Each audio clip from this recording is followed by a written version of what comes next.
Hey, what's up mga kameng? Yan, mapagpalang araw po sa ating lahat. So, for today's video, meron tayo ditong laptop. No? So, ang issue nito ay mabagal daw po. At naghahang, hindi magamit ng maayos. So, ito yung ating laptop HP. Ano? So, i-upgrade natin siya at ayusin natin yung kanyang issue na mabagal at naghahang. So, ito ay HP ProBook. Ayan. Medyo malabo na po. So, dinala sa atin ito ng client. So, ito yung kanyang ilalim. No? So, nakasil po siya. Ayan, warranty.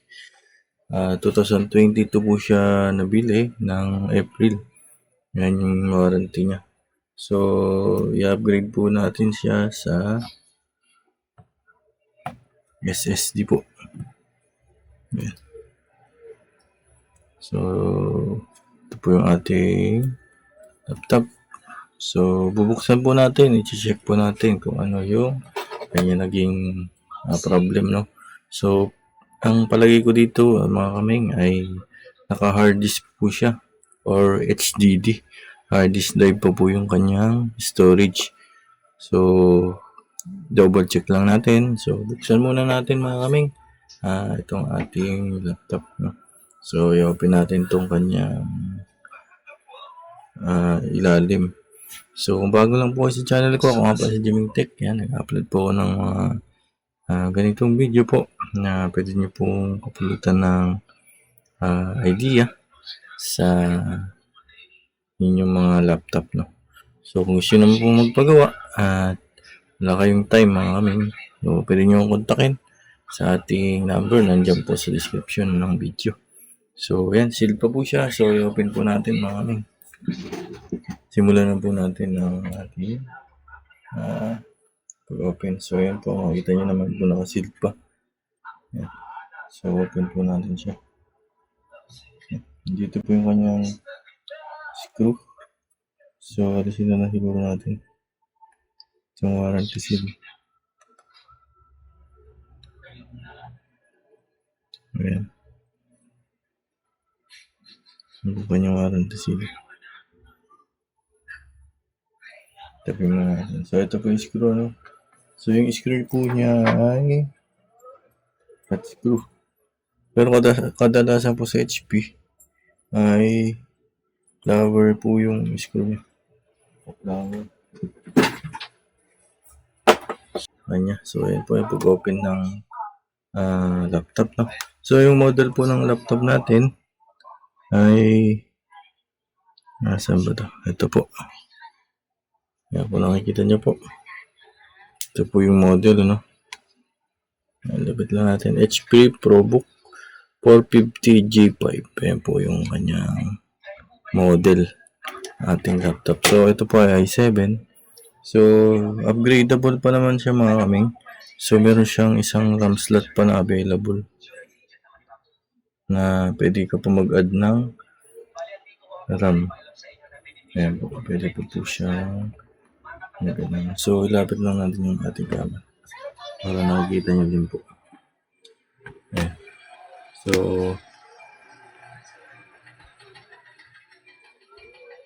ayan. So, ito naman pong isa. Buksan na po natin. Pinangat lang naman ito. Dito po yung kanyang hard disk. So, may screw pa tayo ng isa.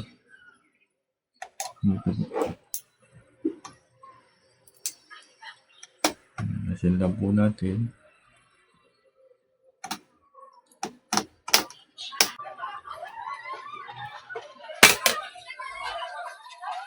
Ayan, nalis na po natin. Ito po yung kanyang hard disk, no? So, harisin muna natin siya. Dito po. Pwede siyang NVMe or M.2 SATA. So, hindi ko pa na-confirm kung pwede yung NVMe na slot. So, meron siyang M.2 na slot. Pwede tayo nilagay na Yan, mga kami. Kung mapapansin nyo po, pag hard disk po, ganito po yung itsura. So, naka-hard disk po siya. So, may screw po dito. Yan. Feeling ko ano to, buksan na.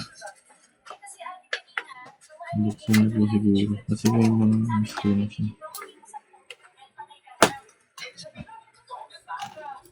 Ngayon po. Ito po yung kanyang hard disk. So, i-upgrade po siya sa SSD. No? So, 1 terabyte po yung kanyang hard disk. No? Nasa 500 5400 RPM. Yan yung kanyang. So, itabi ko lang muna po natin yun dyan. So, pwede po tayo dito maglagay SATA. Yan. So, SATA po yung SSD natin ay pwedeng ilagay. So, M.2 farad, pwede rin po. So, isi-search lang po natin yung kanyang model. Kung anong M.2 po yung kanyang supported, no?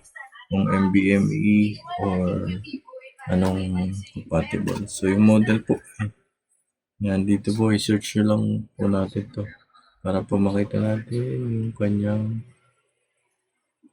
compatibility po sa M.2. Yan, so, meron po dito ang M.2. Okay natin gagawin. Kagandahan sa po dito sa HP, meron siyang dalawang slot. So, pwede itong HDD o hard disk drive.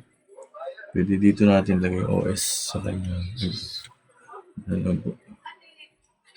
So, okay, balik po tayo pag meron na po tayong SSD na na-order or nabili. Ayan. So, mga kamay, nakabili na tayo ng SSD. No? So, SATA yung nabili natin. So, hindi na natin siya M.2. Ayan. So, ito yung gagamitin natin. 256. Ayan. So, ito yung brand. So, nasa 1,000 pesos. So, buksan natin.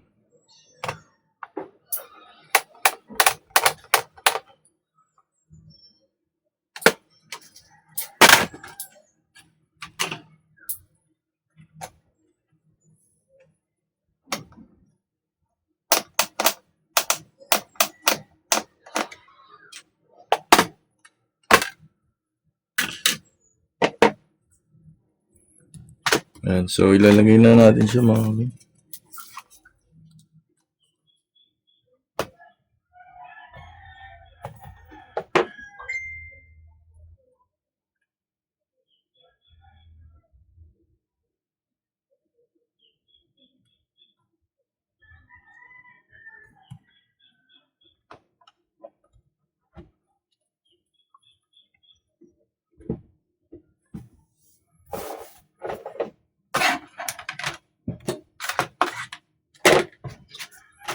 So, ayan mga kaming, after naman po natin install yung kanyang hardware, no?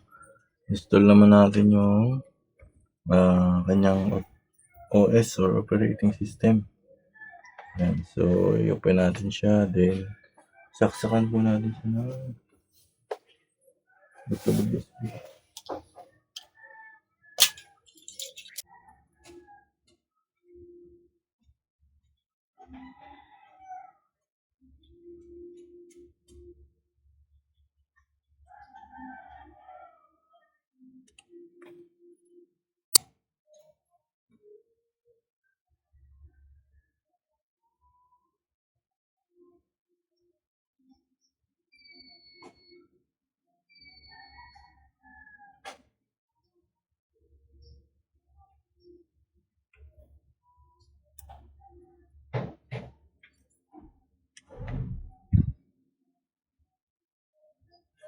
So, yung mga kamay, in-install na natin siya ng OS, no?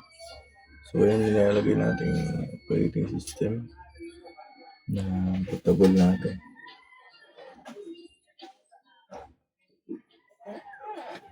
Yan, set upping na tayo ng Windows.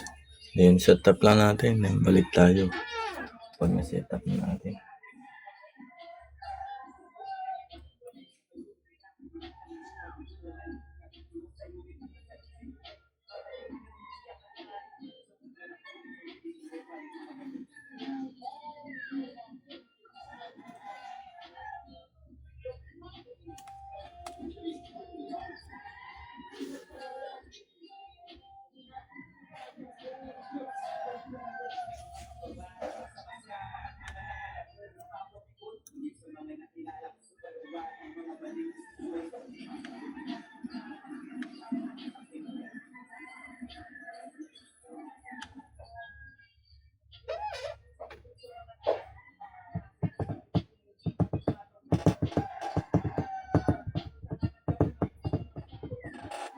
Yan, installing na siya na Windows 11. So, ilagay natin ng Windows. Balik na lang tayo mga kaming kapag na-install na natin. Working na yung ating unit. Okay.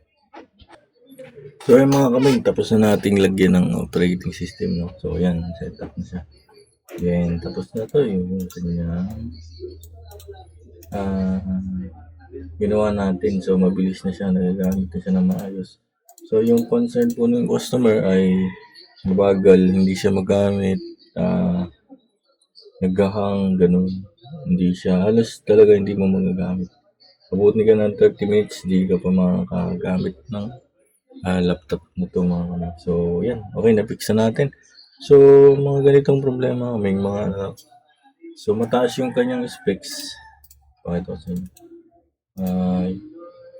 Pero mabagal. Pwede ba yung ganun? So, pwede kasi yung kanyang yan, makikita niyo siya. Malapit ko lang. Yan.